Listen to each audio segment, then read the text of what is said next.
Hello ವೀಕ್ಷಕರೇ, ನಾವಿವತ್ತು ಮಾಡುವಂತಹ ರೆಸಿಪಿ ಪತ್ರೊಡೆ ಅಂದರೆ ಕೆಸುವಿನ ಎಲೆಯಲ್ಲಿ ಮಾಡುವಂತಹ ಒಂದು ಬಗೆಯ ತಿಂಡಿ. ಈ ಎಲೆಯಲ್ಲಿ ತುಂಬಾ ಹೆಲ್ತ್ ಬೆನಿಫಿಟ್ಸ್ ಇದೆ, ಹಾಗಾಗಿ ಆರೋಗ್ಯಕ್ಕೆ ತುಂಬಾ ಒಳ್ಳೆಯದು.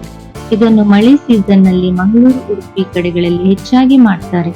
ಹಾಗೆ ಬೆಳಗಿನ ಬ್ರೇಕ್ಫಾಸ್ಟ್ ಗೆ ಇದನ್ನು ಪ್ರಿಪೇರ್ ಮಾಡ್ಕೊಳ್ಬಹುದು. ಇದನ್ನೀಗ ಹೇಗೆ ಮಾಡುವುದಂತ ನೋಡೋಣ ಬನ್ನಿ. ನಾನಿಲ್ಲಿ 2 ಕಪ್ನಷ್ಟು ಕುಚ್ಚಲಕ್ಕಿ ಹಾಗೂ 2 ಟೇಬಲ್ ಸ್ಪೂನ್ ನಷ್ಟು ಉದ್ದನ್ನು ಚೆನ್ನಾಗಿ ತೊಳೆದು 4 ಗಂಟೆಗಳ ಕಾಲ ನೆನೆಸಿಟ್ಟಿದ್ದೆ. ನೀವಿಲ್ಲಿ ಕುಚ್ಚಲಕ್ಕಿ ಬದಲು ಬೆಳ್ತಿಗೆ ಅಕ್ಕಿಯನ್ನು ಕೂಡ ಯೂಸ್ ಮಾಡ್ಕೊಳ್ಬಹುದು. ಇದಕ್ಕೆ ಸ್ವಲ್ಪ ರುಚಿಗೆ ಬೇಕಾಗುವಷ್ಟು ಉಪ್ಪನ್ನು ಆಡ್ ಮಾಡ್ತಾ ಇದ್ದೇನೆ. ಇಲ್ಲಿ ನೀವು ನೀರನ್ನು ನೋಡ್ಕೊಂಡು ಹಾಕಿ, ಯಾಕಂದ್ರೆ ಇದನ್ನು ಸ್ವಲ್ಪ ಗಟ್ಟಿಯಾಗಿ ರುಬ್ಕೊಳ್ಬೇಕು. ಇದನ್ನು ರುಬ್ಕೊಳ್ಳುವ ನೋಡಿ, ಇದರ ಕನ್ಸಿಸ್ಟೆನ್ಸಿ ಈ ಹದಕ್ಕೆ ಬರಬೇಕು. ಇಲ್ಲಿ ನಾನು ಹಸಿರು ದಂಟಿನ ಕೆಸುವಿನ ಎಲೆಯನ್ನು ತಗೊಂಡಿದ್ದೇನೆ. ಎಳತ್ತು ಎಲೆಯಾದ್ರೆ ನೀವು ನಿಮಗೆ ಬೇಕಾದ ಯಾವ ಶೇಪ್ ನಲ್ಲಿ ಕೂಡ ಕಟ್ ಮಾಡ್ಕೊಳ್ಬಹುದು. ಎಲೆ ಸ್ವಲ್ಪ ಬೆಳೆದದ್ದಾದ್ರೆ ನೀವು ಈ ರೀತಿಯಾಗಿ ಕಟ್ ಮಾಡಿ ತಕೊಳ್ಳಿ.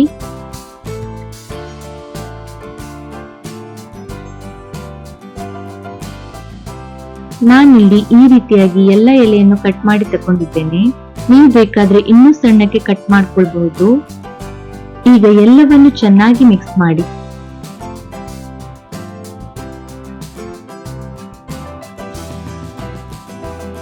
ಇದನ್ನೀಗ ಬೇಯಿಸ್ಲಿಕ್ಕಾಗಿ ಒಂದು ಇಡ್ಲಿ ಪಾತ್ರೆಯನ್ನು ತಗೊಂಡಿದ್ದೇನೆ. ಇದಕ್ಕೆ ಸ್ವಲ್ಪ ನೀರನ್ನು ಹಾಕಿ ಇಡ್ಲಿ ತಟ್ಟೆಯನ್ನಿಡುವ.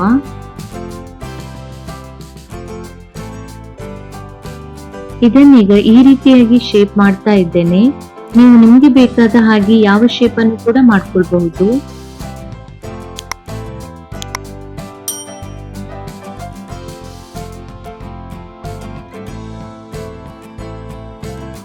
ಈಗೆಲ್ಲವೂ ರೆಡಿ ಆಯ್ತು. ಇದನ್ನು ಬೇಯಲಿಕ್ಕೆ ಇಡುವ.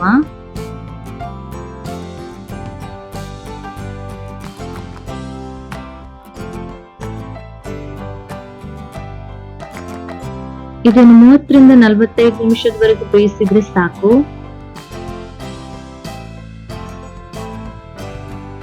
ನೋಡಿ, ಇದೀಗ ಕರೆಕ್ಟ್ ಆಗಿ ಬೆಂದಿದೆ. ಇದರ ಗ್ರೇವಿಯನ್ನೀಗ ರೆಡಿ ಮಾಡ್ಕೊಳ್ಳುವ. ಒಂದು ಮಿಕ್ಸಿ ಜಾರಿಗೆ ತೆಂಗಿನ ತುರಿ, ನಾನಿಲ್ಲಿ ಮೀಡಿಯಂ ಸೈಜ್ ನ ಒಂದು ಇಡೀ ತೆಂಗಿನಕಾಯಿಯನ್ನು ಯೂಸ್ ಮಾಡ್ತಾ ಇದ್ದೇನೆ. 10 ರಿಂದ 12 ಬ್ಯಾಡಗೆ ಮೆಣಸು. ಇಲ್ಲಿ ಮೆಣಸನ್ನು ನಿಮ್ಮ ಖಾರಕ್ಕೆ ಸರಿಯಾಗಿ ಅಡ್ಜಸ್ಟ್ ಮಾಡ್ಕೊಳ್ಳಿ. ನಾನಿಲ್ಲಿ ಎಲ್ಲಾ ಮಸಾಲೆ ಪದಾರ್ಥಗಳನ್ನು ಮುಂಚೆ ಹುರಿದು ತಕೊಂಡಿದ್ದೇನೆ. 1.5 ಟೇಬಲ್ ಸ್ಪೂನ್ ನಷ್ಟು ಕೊತ್ತಂಬರಿ ಕಾಳು, 1 ಟೀ ಸ್ಪೂನ್ ನಷ್ಟು ಜೀರಿಗೆ, 1/4 ಟೀ ಸ್ಪೂನ್ ನಷ್ಟು ಸಾಸಿವೆ, 1/4 ಟೀ ಸ್ಪೂನ್ ನಷ್ಟು ಗಸಗಸೆ, 10 ರಿಂದ 15 ಮೆಂತೆ ಕಾಳು, 4 ರಿಂದ 6 ಎಸಳು ಬೆಳ್ಳುಳ್ಳಿ, ಅರ್ಧ ಇಂಚಿನಷ್ಟು ಚಕ್ಕೆ, 2 ಲವಂಗ, 1 ಮೀಡಿಯಂ ಗಾತ್ರದ ಹೆಚ್ಚಿಟ್ಟಂತ ಈರುಳ್ಳಿ, ಅರ್ಧ ಲಿಂಬೆ ಗಾತ್ರದಷ್ಟು ನೆನೆಸಿಟ್ಟಂತ ಹುಳಿ, ಸ್ವಲ್ಪ ಅರಿಶಿಣ ಹುಡಿ, ಸ್ವಲ್ಪ ನೀರನ್ನು ಹಾಕಿ ರುಬ್ಕೊಳ್ಳುವ.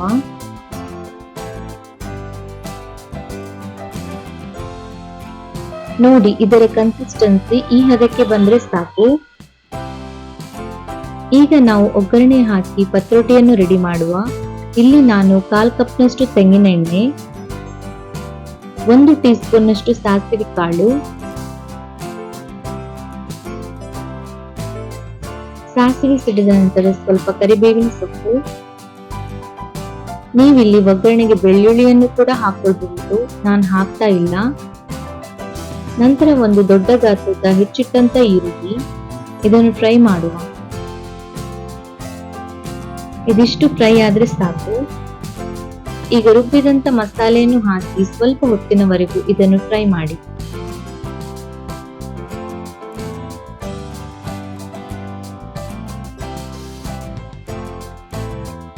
ಇದಕ್ಕೆ ನೀರನ್ನು ಆಡ್ ಮಾಡಿ ಕುದಿಲಿಕ್ಕೆ ಬಿಡುವ.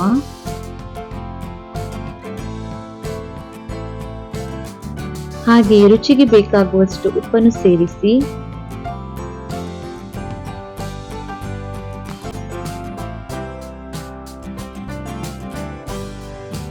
ನೋಡಿ, ಇದೀಗ ಕುದೀತಾ ಉಂಟು. ಇದಕ್ಕೆ ಹೆಚ್ಚು ತೆಂಗಿನಕಾಯಿಯನ್ನು ಯೂಸ್ ಮಾಡಿದ ಕಾರಣ ಇದು ಬೇಗನೆ ಕೆಡುವ ಚಾನ್ಸಸ್ ಇರ್ತದೆ. ಹಾಗಾಗಿ ಇದನ್ನು ಚೆನ್ನಾಗಿ ಕುದಿಸಿ. ಇದರ ಗ್ರೇವಿ ಸ್ವಲ್ಪ ಈ ರೀತಿಯಾಗಿ ನೀರಿದ್ರೆ ಒಳ್ಳೆಯದು. ಯಾಕಂದ್ರೆ ಪತ್ರೊಡೆ ಹಾಕಿದ್ಮೇಲೆ ಗ್ರೇವಿಯನ್ನೆಲ್ಲ ಹೀರಿಕೊಂಡು ಡ್ರೈ ಆಗ್ತದೆ. ಇದಕ್ಕೀಗ ಪತ್ರೊಡೆಯನ್ನು ಹಾಕುವ. ನಾನಿದನ್ನು ಈ ರೀತಿಯಾಗಿ ಕಟ್ ಮಾಡಿ ತಗೊಂಡಿದ್ದೇನೆ. ಇದೆಲ್ಲವನ್ನು ಚೆನ್ನಾಗಿ ಮಿಕ್ಸ್ ಮಾಡಿ ಕುದಿಲಿಕ್ಕೆ ಬಿಡುವ. ಚೆನ್ನಾಗಿ ಕುದಿಬೇಕು.